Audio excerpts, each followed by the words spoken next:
Po, tayo po ay nasa part 2 na ng ating The Promise of the Governor's Return. Ayan, kabado pa rin po ako. So ayan, natalakay po natin yung theme, yung tema, yung significance ng scriptures.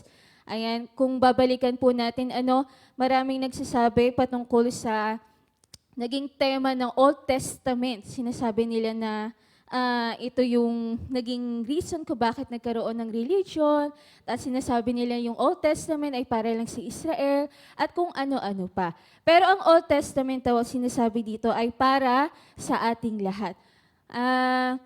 Yung Old Testament ay may kinalaman po sa plano ng Panginoon sa pag-restore niya sa mga tao, sa kung ano yung nawala sa tao. Ayan, sabi po dito, the record of the people and events depict the unfolding of the King's plan to restore His Spirit within human beings so they can be and do what they were originally intended to, so they can fulfill their remarkable purpose and potential once again.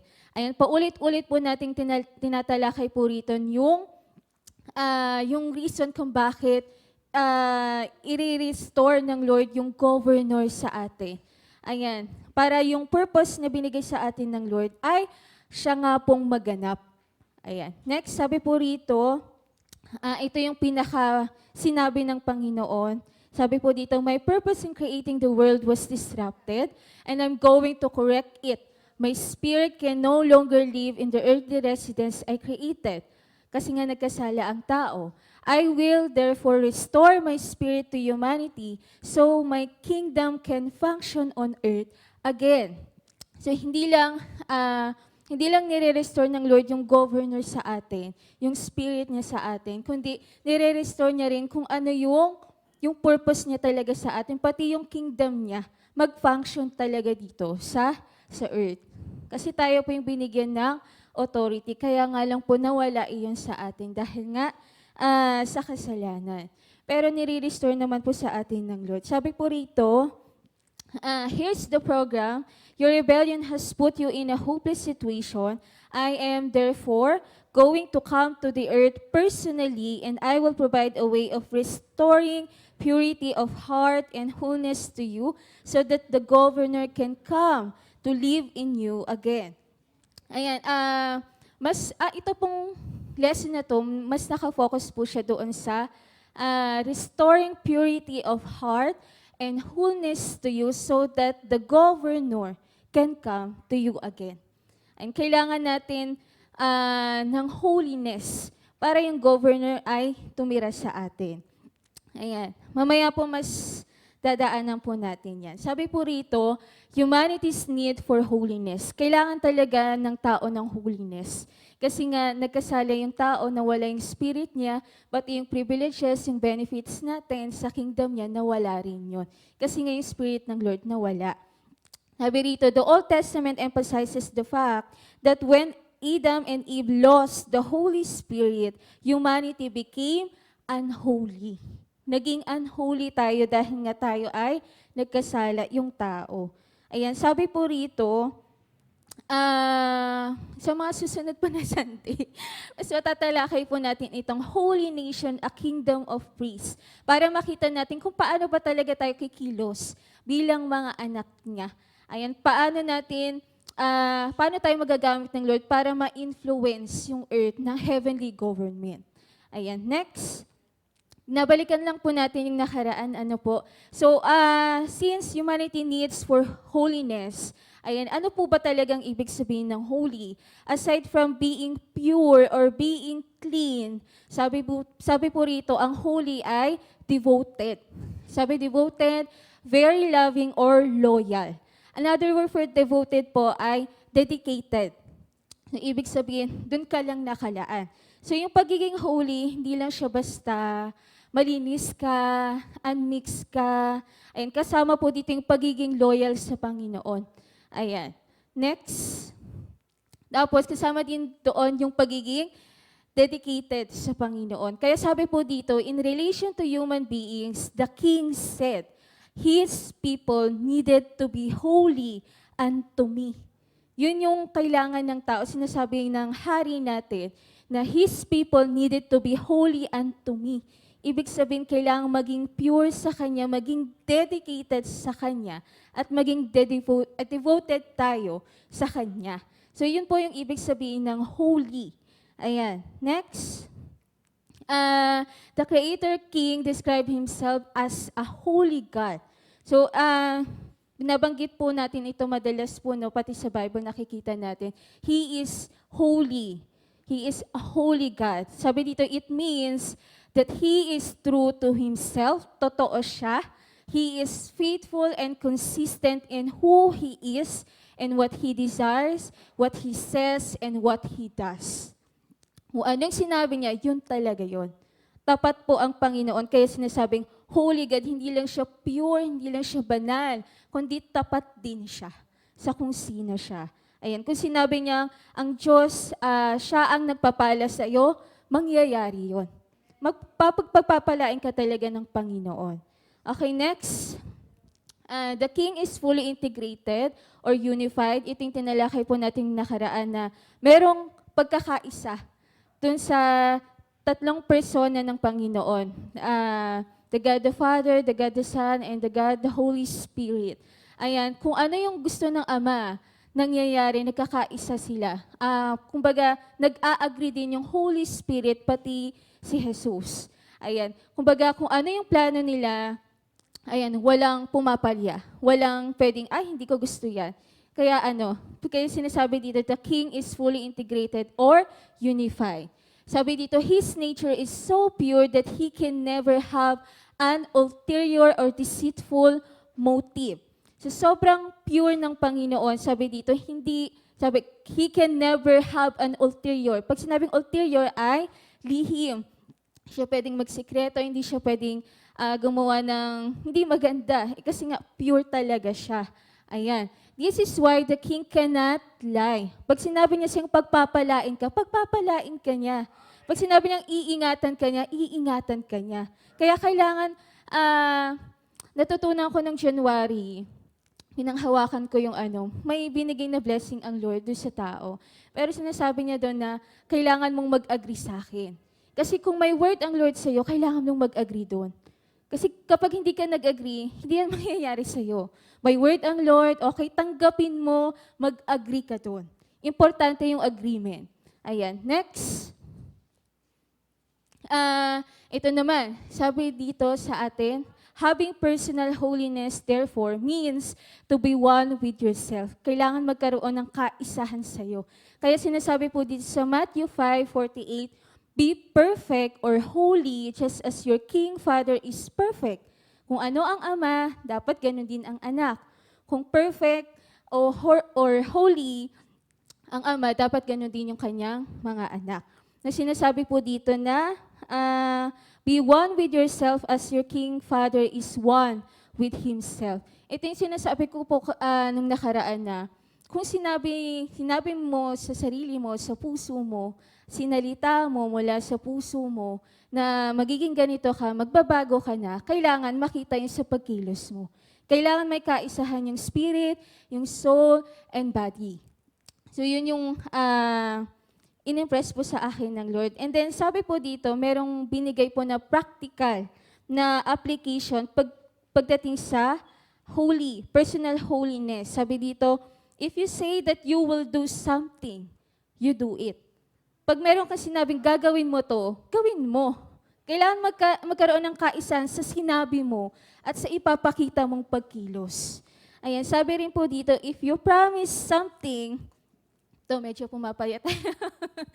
Pag nangangako po tayo sa ibang tao, pero madalas naman po, tinutupad natin. Pero may mga pagkakataon na hindi natin natutupad kung ano yung pinangako natin sa ibang tao. Ayan, pero sabi dito, if you promise something, you fulfill it. Kailangan mong gawin yon. And then, if you are truly holy, sabi dito, you can never say something and then do something contrary to it. Ayan, pag sinabi natin, kung totoo talagang holy tayo, devoted tayo sa Panginoon, tapat tayo sa Kanya, kailangan hindi tayo gagawa ng mga bagay na alam natin makakasakit sa Panginoon or hindi talaga nakakalugod sa Kanya. So yun po yung sinasabi dito. Alam mo naman kung ano yung tama o mali. Ay, alam mo yun. Kaya kailangan yung pagiging holy natin, kasama dun yung pagiging tapat natin sa Panginoon. Kapag alam mong hindi tama sa paningin ng Panginoon, huwag nating gagawin. So yun yung pagiging truly holy, sabi po rito. Next, your public behavior is the same as your private behavior. Kung ano ka sa church, nabait ka, mapagbigay ka, maalalahanin ka, maalaga ka, dapat ganun din sa labas, sa bahay nyo, ganun ka rin. Ayan, hindi kasi pwedeng pagdating sa loob ng bahay, iba ka, tapos iba ka rin sa church. Hindi po ganun. Dapat yung pagiging Kristiyano natin nakikita kahit nasaan ka. Kahit nasaan ka, kahit sino yung kasama mo. Ayan, kasi kailangan nating ipakita sa kanila yung pagiging Kristiyano natin. Kailangan makita yung king sa atin, yung hari. Pero kailangan i-apply din natin kung ano yung dapat na i-apply sa ating buhay, lalo na sa mga tinuturo sa atin. Kasi mahirap na yung, ang dami mo nang natututunan, ilang years ka nang nag-church, pero alam mo yung mga basic, nalilimutan natin kasi. Ayun, kaya kailangan patatagin natin yung pundasyon, lalo na end times na. Kasi kung yung pundasyon mo ganun-ganun, may warak-warak na, naku, pag naano yun, mabilis babagsak yun. Ayan, sabi dito, you don't have to hide anything unless you are saying or doing something that is contrary to what you say you are. Ay, ganun pala. Minsan kapag nagkakasala tayo, madalas nagtatago eh. Kasi alam natin, meron tayong ginawang hindi nakakalugod sa Panginoon. Ayan, contrary doon sa pagiging holy. Ayan, ganun pala talaga kapag nagkakasala. Kagaya ni Adan at Eva. Di ba nung nagkasala sila, nagtago sila kasi nahiya sila. So ganun din pala yung nararanasan at kapag nagkasala tayo. Ayaw mo nang mag-church kasi nahihiya ka. Ayaw mo nang humarap sa unahan kasi parang feeling mo hindi mo deserve kasi may kasalanan ka, may ginawa ka noon. Pero lagi niyong tatandaan, pag humingi tayo sa Panginoon ng tawad, patatawarin niya tayo. Ngayon, nung pinatawad ka na ng Panginoon, patawarin mo rin yung sarili mo. Hindi mo kailangang bit-bitin. Nagkasala ko nung nakaraan, hanggang ngayon, bit-bit mo pa rin. 1 year ago na. Ayun, hindi dapat ganun. Kailangan tanggapin mo rin yung pagpapatawad ng Lord sa atin. So, ganun pala katindi, yung pagiging holy. Kaya sinasabi ng Lord sa atin, be perfect, be holy. Isa rin sa natutunan ko dito, yung be perfect, be holy, di ba? Pure, unmixed, tapat ka. May mga na-encounter kasi ako na parang pag kinokorek tayo, napaka-perfect mo na sa school. Ay, magkamali lang ng pronunciation. Sabi, ikaw na perfect. Aasirin ka nila. Sabi, ba't ganun? Ikaw na nga kinokorek, tinatama ka eh. Pero yung response ng ibang tao sa'yo, parang ayaw nilang kinokorek sila. Hindi yan sa pagiging perfect, pero lalo na sa Kristiyano. Pag tinatama ka, patama ka. Kailangan magbago kung ano man yung maling nagawa mo. Kasi kung hindi ka magpapabago, hindi yung pagiging perfect ng isang Kristiyano. Napaka-perfect mo naman, ganyan-ganyan. Kapwa Kristiyano kayo eh. Alam niyo kung ano yung tama o mali. Dapat tinatayuan natin to. Kailangan pag-manifest sa atin, kailangan i-apply natin ito. Hindi sa pagiging perfect yung talagang... Pero kasi yun yung sinasabi ng Lord, i-practice natin. Yung pagiging perfect, yung kung ano yung command sa atin ng Lord na dapat gawin. Alam naman natin yung command ng Lord yung makakabuti sa atin. So, sundin natin. Ayan. Next. Ang nun, binabasa ko, sabi, di pa pala Lord tapos yun. Kasi akala ko nung nakaraan tapos na. Pero ang niya, medyo malalim pa siya. Sabi dito, Adam and Eve had been totally integrated before they disobeyed the king and then lied about it, destroying the trust he had placed in them. Sabi rito, the central issue of the Old Testament is that, nalagay ko pala siya. When Adam and Eve rebelled, the Holy Spirit had to leave humanity because human beings were no longer pure in motive. Nung nagkasala yung tao, syempre yung Spirit ng Lord, hindi siya pwedeng magstay dun sa madumi, sa may makasalanan. So, kailangan umalis ng Holy Spirit kasi hindi siya pwedeng magstay doon.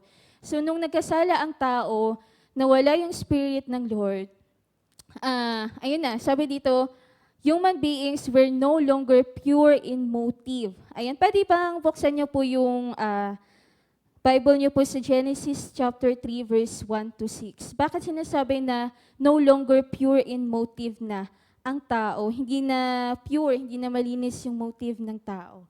Genesis 3, verse 1 to 6. Ayan. Ayan, sige po, babasahin ko po. Asabayan niyo po ako sa mata. Ayan, sa GNT version po. The story of creation, Genesis 3, 1 to 6. Ayan, human disobedience. Sabi dito, now, the snake was the most cunning animal that the Lord God had made. The snake asked the human, did God really tell you not to eat fruit from any tree in the garden? We may eat the fruit of any tree in the garden, the woman answered, except the tree in the middle of it. God told us not to eat the fruit of that tree or even touch it. If we do, we will die. The snake replied, that's not true. You will not die. God said that because He knows that when you eat it, you will be like God and know what is good and what is bad. The woman saw how beautiful the tree was and how good its fruit would be to eat, and she thought how wonderful it would be to become wise. So she took some of the fruit and ate it, then she gave some to her husband and he also ate it. Tapos yung sinabi po dito, she thought how wonderful it would be to become wise pag kinain yung prutas na iyon. So doon pa lang nakita natin na nag-iba na yung motive ng babae, ng tao. So ayan, hanggang sa nagkasala na. Next, sabi po dito, the governor is a pure spirit and could not live in intimate relationship with humanity in that environment na hindi pure yung motive. Ayan, next. Ito po yung nakaraan. Ngayon naman, stages of the king's plan. Mahaba po ito kasi ito, inisa-isa dito kung paano nakarelate yung mga story dun sa Old Testament sa naging plano ng Panginoon sa pag-restore sa mga tao, lalo na dun sa government. Ayan, sabi dito, ayan, stages of the king's plan, sabi, when human beings cut themselves off from the governor, the king was faced with a supreme challenge. Ayan, sabi rito, human beings needed to live in His presence. Kailangang mamuhay ng tao sa presensya ng Panginoon. Bakit? Kasi alam niya, kapag wala tayo sa presensya ng Panginoon, mapapahamak tayo. Hindi magiging buo yung buhay natin. Nakalimutan ko kung sino yung nagsabi nun. Sige. Sabi po dito, human beings needed to live in His presence and to have His presence within them. Alam ng Creator, ng Hari, Creator, King, kung ano yung kailangan ng tao. At kailangan ng tao yung presensya niya. Kasi pag wala ang tao dun sa presensya niya, talagang mapapahamak yung mga tao niya. Ay, di ba sa isang kaharian, syempre sa kaharian, iniingatan ng hari yung mga, mga tao. So, ganun yung pag-iingat ng Lord sa atin. Kaya lang, dahil nga sa nagkasala, nawala. Ayan. Pero alam ng Lord na kailangan talaga natin ng presensya niya. Sabi dito, if He wanted to restore the governor to his children and continue His purpose of having the earth reflect His kingdom, something had to happen to change their state of being. Kailangan merong mangyari. Ayan, para ma-restore yung governor. Ito yung tatlo na sinasabi po ni Dr. Miles na plano ng Panginoon. Ayan, makikita niyo po ito sa Old Testament tsaka sa New Testament. Kung paano kumilos ang Lord para ma-restore tayo. Sa number 1, sabi po rito, He implemented a program that allowed the governor to come upon people, although not within them, so as not to violate his integrity. His spirit could come upon any person who chose to submit to the influence of the heavenly government. Ito nakita po natin to sa Old Testament, yung Spirit ng Lord bumababa lang sa piling tao, hindi sa lahat. Ayan. Sa mga prophet, ayan, at kung sino-sino pa na character sa Old Testament. Sinasabi rin po dito sa number 1, ito yung pumapasok yung selective rulership or rulership by submission.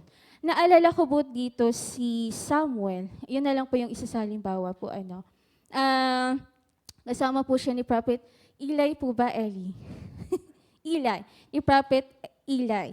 Tapos, di ba, ito yung story ni Samuel na tinatawag ng Lord si Samuel, Samuel, Samuel. Ayan, tapos nung sinabi na ni Samuel na, "Here I am, Lord, speak to your servant."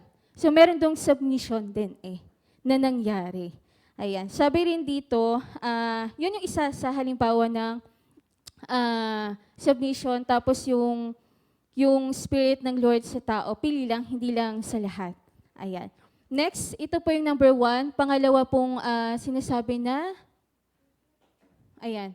Sabi po rito, the sacrificial system which the Hebrew people practice and which we will talk more about shortly. Hindi ko po pala naalis ito. Allow the governor to work on earth through a special nation of people who were meant to be a prototype of the return of the kingdom to the whole world. Ayan. Ito pong pinag-aaralan natin sa masusunod na Sunday.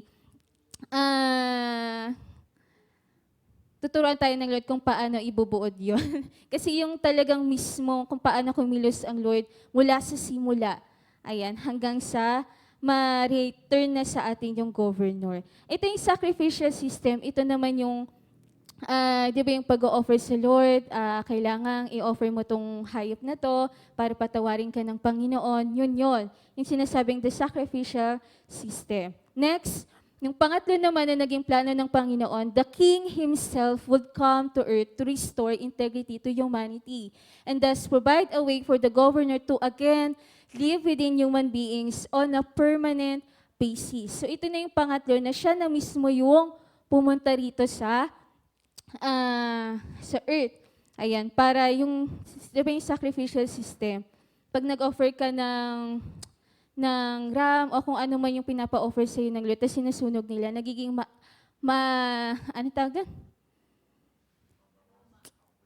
Yung samyo, mabango, nagiging mabangong samyo. Ayan. Tapos, ang naging offer na dito sa pangatlong plano ng Panginoon ay si Lord na mismo. Ayan.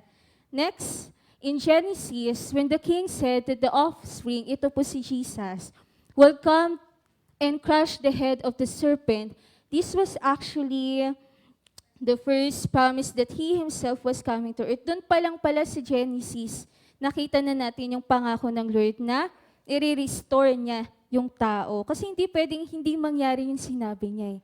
Kasi sinabi ng Lord sa tao, you will rule. Tao ang magro-rule sa earth. Kaya lang nakuha ng kaaway. Pero hindi naman papayag ang Lord na yung sinabi niya, hindi mangyayari. Kaya dito sa Old Testament, makikita natin yung pagkilos niya. Ayan.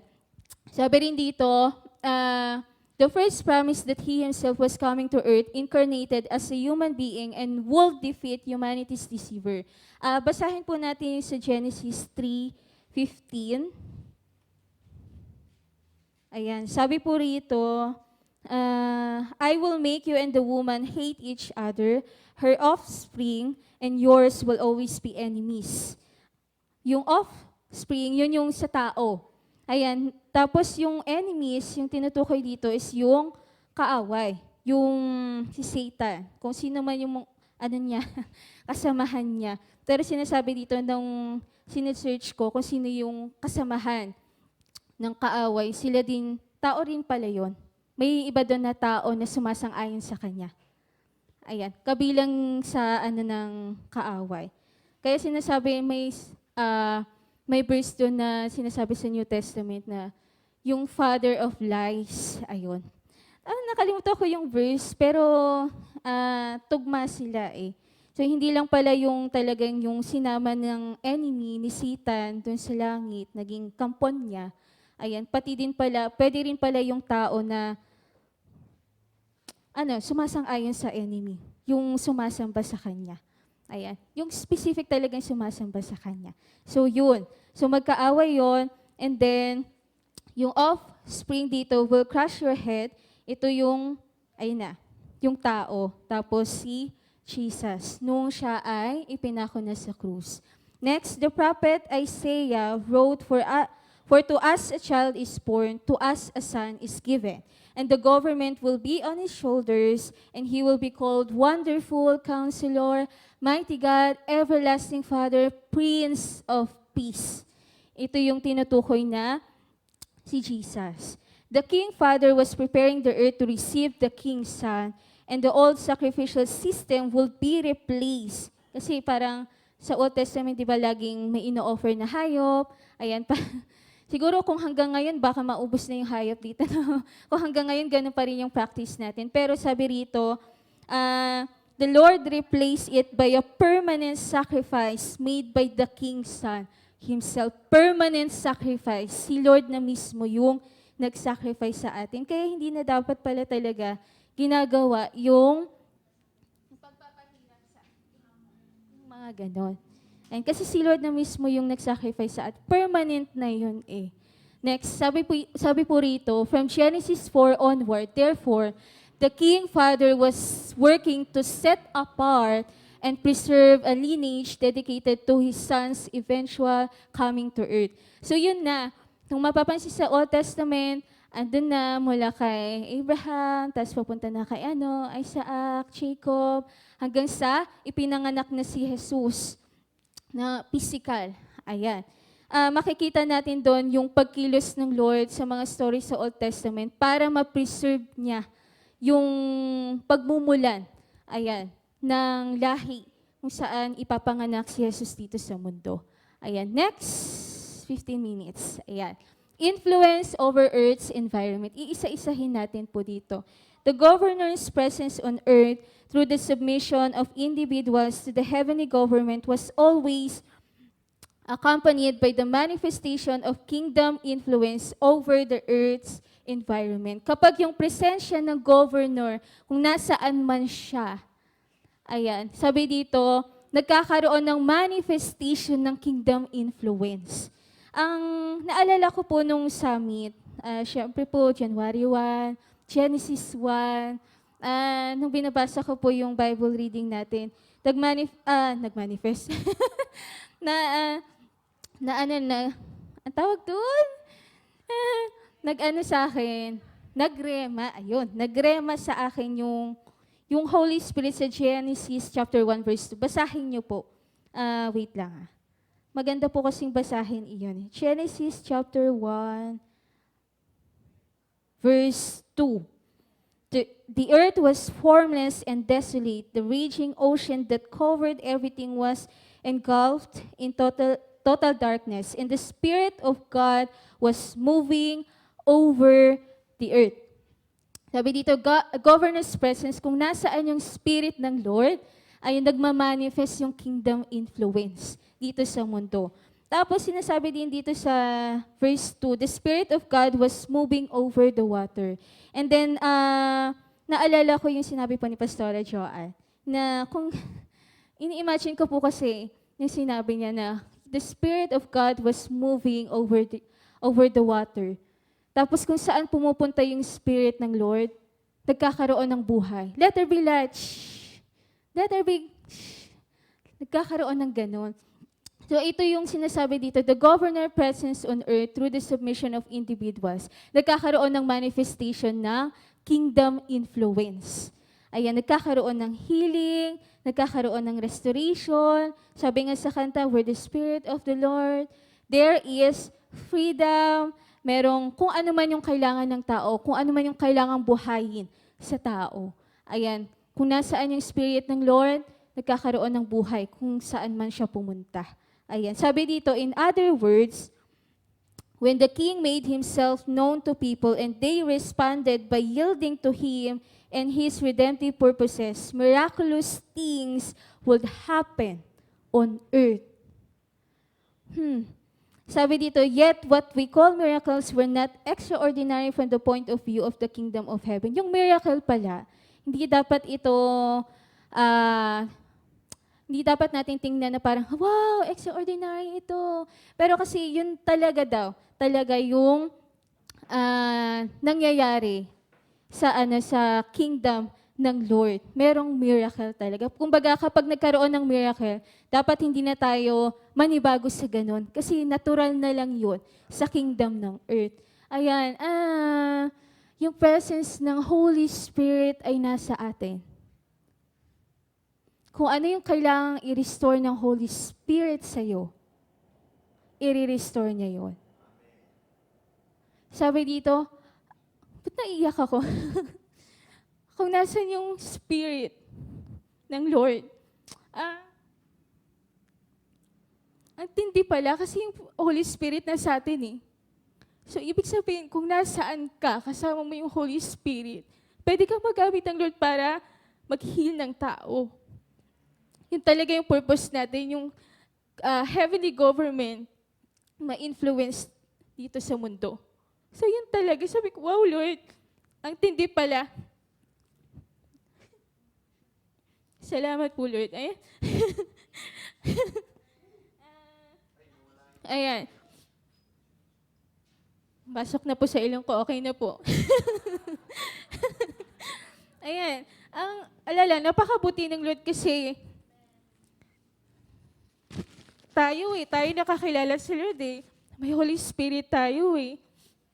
Kailangan gamitin natin, kailangan nagpasubmit tayo sa Holy Spirit para kung ano yung desire ng hari natin, yun yung mangyari dito sa atin. Sa buhay mo, sa pamilya mo, sa city mo, sa bansa natin, dito sa buong mundo. Yun kasi talaga yung gusto ng Lord. Yun talaga yung gusto ng Lord. Ma-restore sa atin yun. Para magawa din natin kung ano yung gusto niya. Hindi ka lang basta i-restore ng Lord yung governor sa'yo.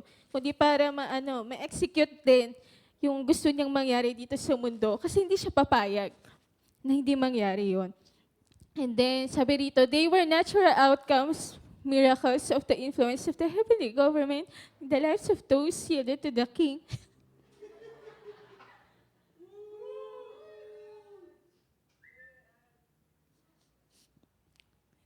Bakit ako naiiyak eh?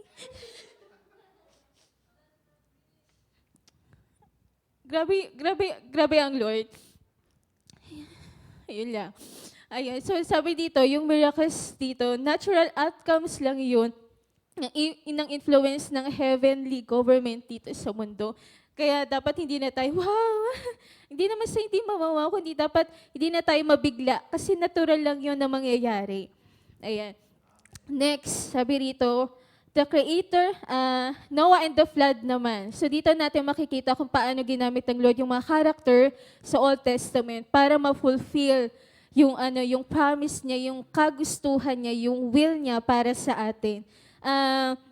Mapapansin nyo mula sa Genesis hanggang matapos yung buong Bible talaga, nangungusap ang Panginoon. Ayan. Pinapaintindi niya sa atin na itong mga story na ito, itong mga nangyari na ito, may kinalaman yan sa pag-restore ko sa iyo. Kasi ganun kanya kamahal. Sabi dito, Noah and the flood, medyo mahaba na po ito kasi iisa-isahin natin yung mga taong ginamit ng Lord. Pero hindi naman lahat ha. Yung mga pinaka-main lang. Sabi dito, Noah and the flood, after the rebellion of Adam and Eve, the culture of the world became so evil that it had to be virtually destroyed in order to preserve lineage for the coming offspring. Inihahanda ng hari yung mundo para sa pagdating ng kanyang anak na si Jesus dito. Kaya yung mga ginamit niyang tao sa Old Testament, preserve niya yon. Kaya may mga time na parang kagaya nga kay Moses, di ba pinapapatay yung mga maliliit na bata, yung mga baby. Pero hindi nangyari yun kay Moses kasi nga may plano ang Lord. Magmumula din kay Moses yung lahi na pagmumula ni Jesus para dito sa New Testament. Ayan, the Creator King came to a man named Noah and instructed him to build an ark to save himself and his family from the flood that will destroy the rest of the earth's inhabitants. Pwede naman buong, pwede naman yung hindi na lang sabihin kay Noah Pwede namang anuhin na lang lahat ng tao, pero hindi eh. Kasi tapat siya sa salita niya. Sinabi niya sa tao, you will rule the earth. Kung lahat yun mawawala yung tao, sino na magro-rule doon? Yan, kaya namang i-rule ng Lord yun kasi colony niya yun eh. Pero kasi sinabi niya sa salita niya mismo tao, yung magro-rule doon, yung create niyang tao. Kaya si Noah, yung na-preserve dito, yung family niya, para sa plano niya. Ayan, next, ang sinasabi daw po ng Lord dito ay, Noah, the people of the world have become totally wicked, and I need to preserve a pure lineage. Therefore, I'm going to start over again with you and your family because you have a heart that is obedient towards me. So, hindi lang siya nag-preserve basta-basta lang. Ang preserve niya yung may heart that is obedient to Him. Para yung plano niya talagang ma-fulfill. Kasi kung ang pipiliin niya ay yung tao na hindi naman sumusunod sa Kanya, hindi yan. Hindi mangyayari yun. Kaya pinili niya si Noah because Noah have a heart that is obedient to Him. Kailangan nating magkaroon ng obedient heart para ma-fulfill natin kung ano yung gusto ng hari dito sa mundo. Para yung potential na binigay niya sa iyo, magamit mo, magamit niya sa kingdom niya. Ayan. Next, sabi rin dito sa Genesis 9 verse 1, Then God blessed Noah and his sons, saying to them, Be fruitful and increase in number and fill the earth. Kung mapapansin nyo, parehas lang ng sinabi niya kay Adan tsaka kay Eva. Be fruitful and increase in number. Sinabi niya rin kay Noah. So, ibig sabihin, yung plano niya talaga, yung sinabi niya sa tao, talagang hindi yun mawawala. Mangyayari at mangyayari pa rin.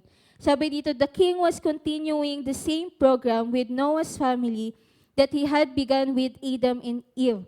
He did not change his original purpose for humanity on earth because of the rebellion. Kahit 5 minutes.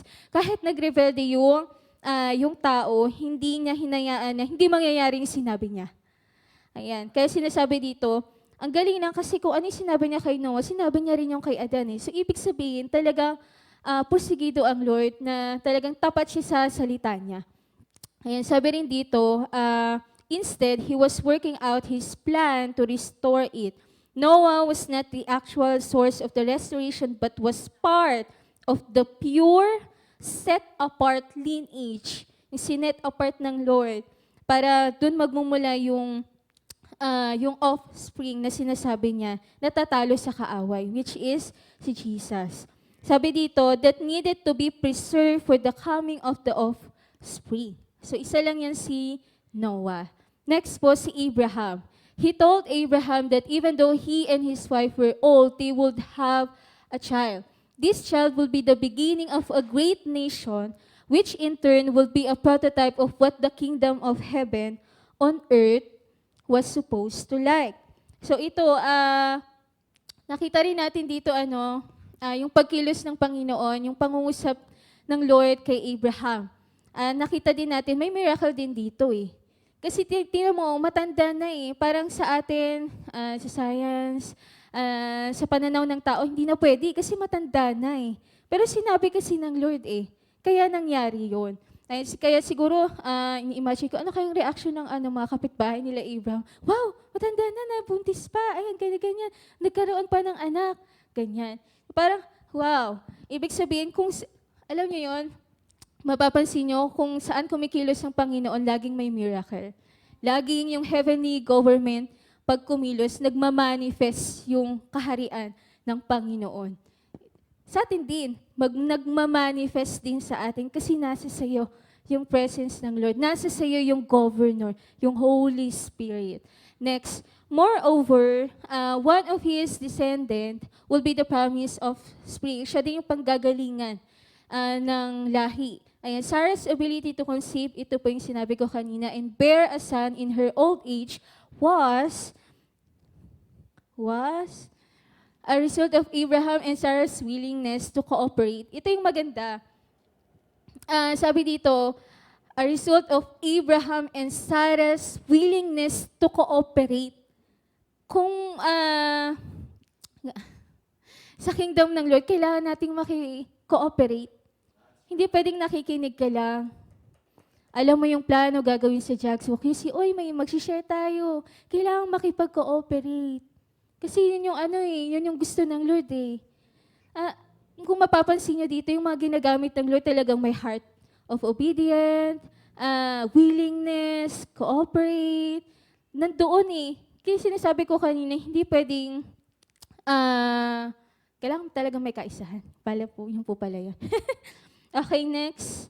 Although they did not fully understand the plan, hindi nila maintindihan, their relationship with the Creator King brought about the next stage in His redemptive purposes of earth. So, ito rin siya. Next, Noah and Abraham believed and obeyed the king's instructions. Belief and obedience were the means of their holiness or righteousness before Him. Na nakita sa kanila, kay Noah and Abraham, yung holiness, yung pagiging tapat sa Panginoon. Ayan, yung pagsunod sa Panginoon. Kaya nangyari ito sa kanila. Sabi dito, belief and obedience were the means of their holiness or righteousness before Him. Righteousness refers to right standing or right alignment. Hindi ko po alam kung nagaano po sa inyo iyon. With evident authority, and Noah and Abraham lined themselves up with the government of heaven. So kung merong pinagagawa ang Lord sa atin, kailangan i-align natin yung sarili natin doon para magawa kung ano man yung gustong ipagawa ng Panginoon. Kagaya nila Noah and Abraham, sumunod sila nakikooperate sila, and then nangyari kung ano yung dapat mangyari. Ayan. Next, the tribes of Israel. Abraham had his miracle child. Ayan, nanganak na si Abraham. Nagkaroon na ng anak si Abraham. Nagkaroon na ng anak si Abraham. Ang pangalan ay si Isaac. Ito, last na po, 2 minutes. Isaac had twin sons, si Esau at si Jacob. And Jacob was chosen as the one to carry on the lineage. So yun. Sabi po rito, Abraham had his miracle child, si Isaac. Isaac had twin sons, si Esau at si Jacob. At si Jacob yung pinili ng Lord para doon magmumula yung lahi. Doon magbubunga yung offspring na pinangako niya na magre-restore sa atin. Sabi dito, Jacob's name was later changed to Israel, which means prince with God. And he was the heir of the promise of the coming of spring. Jacob had 12 sons, and each sons grew and became a large tribe. This was the origin of the 12 tribes of Israel. Hanggang sa alam niyo naman po itong story natin ni Jacob. Ni Joseph, yung anak niya. Tapos, dumami yung mga Israelita hanggang sa, yun yung next, ano nang mangyayari sa Israel. Ano nangyari nung dumami sila. So, medyo marami pa po ito. Next week, talakayin po natin kung paano kumilos ang Lord sa Israel sa pamamagitan ng mga character na binanggit sa Old Testament. So, yun lang po. Thank you po, Lord. Thank you po, Lord.